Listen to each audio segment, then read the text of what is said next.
Baik, salam sejahtera untuk kita semua. Selamat pagi, siang, sore, malam, tergantung dari teman-teman menyaksikan video ini.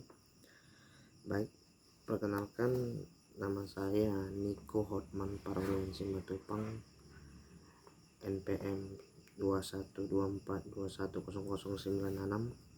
Saya dari kelas reguler 2LA Malam, program studi Teknik Elektro Fakultas Sains dan Teknologi. Baik, di sini saya akan menjelaskan mengenai definisi pemodelan dan simulasi, yang dimana video ini ditujukan untuk memenuhi tugas dari ujian tengah semester mata kuliah pemodelan dan simulasi. Baik, saya rasa saya mulai menjelaskan dari definisi pemodelan dan simulasi. Simulasi adalah peniruan operasi menurut waktu sebuah proses atau sistem dunia nyata. Dapat dilakukan secara manual maupun dengan bantuan komputer, yang menyertakan pembentukan data dan sejarah buatan atau artificial history dari sebuah sistem pengamatan data dan sejarah dan kesimpulan yang terkait dengan karakteristik sistem-sistem. Untuk mempelajari sebuah sistem, biasanya kita harus membuat asumsi-asumsi tentang operasi sistem tersebut, di mana asumsi-asumsi ini nanti membentuk sebuah model yang akan digunakan untuk memahami sifat atau perilaku sebuah sistem.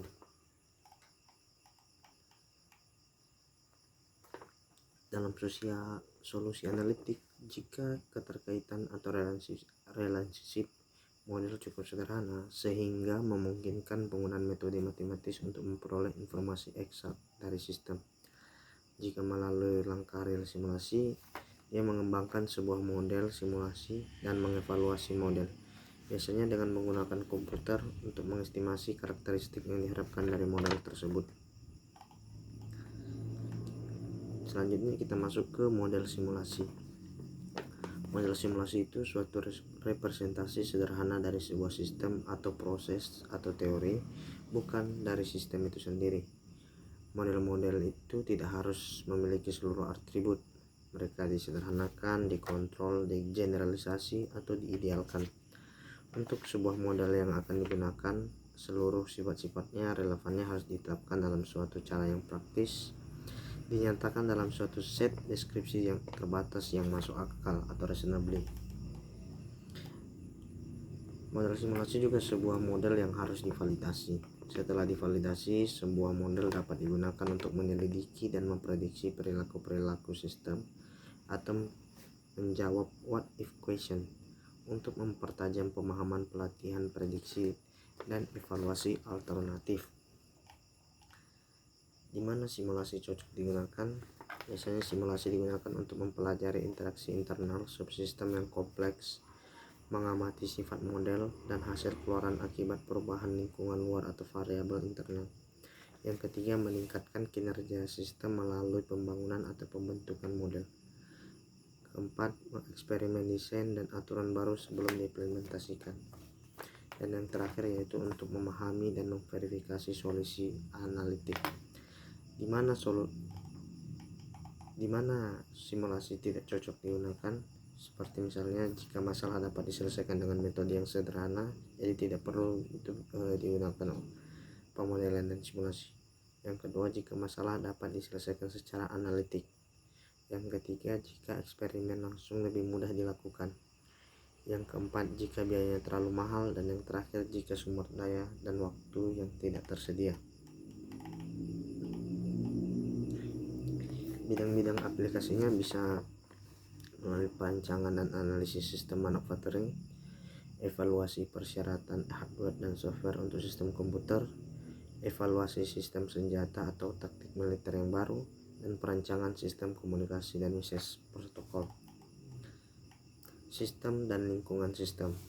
Sistem adalah sekumpulan objek yang dihubungkan satu sama lain melalui beberapa interaksi reguler atau secara bebas untuk mencapai tujuan. Cara mempelajari sebuah sistem sama dengan mempelajari sistem dengan simulasi. Secara numerik, menjalankan model dengan memberi input dan melihat pengaruhnya terhadap output. Yang selanjutnya kita masuk ke komponen sistem, di mana entitas merupakan objek dalam sistem, contoh customer pada suatu bank.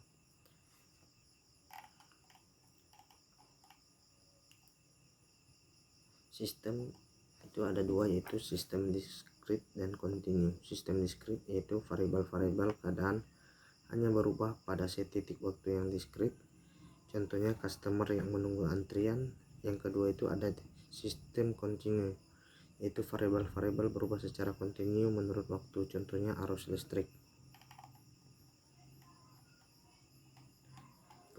Klasifikasi model simulasi dapat dibedakan menjadi dua, yaitu model simulasi statik dan model simulasi dinamik.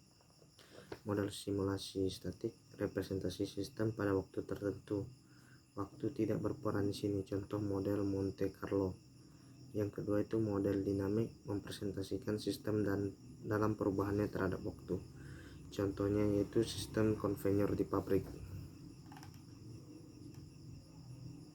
Baru ada juga yang model simulasi deterministik dan stokastik, di mana model deterministik ini tidak memiliki komponen probabilistik atau random.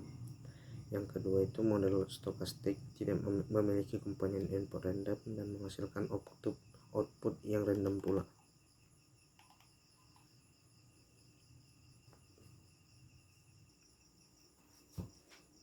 Baik, selanjutnya saya akan menjelaskan mengenai langkah-langkah studi simulasi. Yang pertama itu ada formulasi masalah, yaitu mengidentifikasi masalah yang akan diselesaikan. Selanjutnya penetapan tujuan dan rencana proyek, di mana pendekatan yang digunakan untuk menyelesaikan masalah. Yang ketiga itu konseptualisasi model. Yang pertama memahami sistem, yang kedua konstruksi model, yang keempat selanjutnya pengumpulan data, di mana mengumpulkan data yang diperlukan untuk merancang simulasi, seperti laju kedatangan, proses kedatangan, dan laju pelayanan. Yang kelima itu penerjemahan model. Yang keenam verifikasi. Yang ketujuh validasi, yaitu cek apakah sistem mempresentasikan sistem real secara akurat. Yang ke-8 itu desain eksperimen. Dan yang ke-9 lakukan runs dan analisis, di mana running aktualisasi simulasi, mengumpulkan dan menganalisis keluaran. Yang ke-10 jalankan lagi more runs atau mengulangi eksperimen jika perlu, dokumentasi dan pelaporan, dokumen dan laporan hasil. Dan yang terakhir yaitu implementasinya.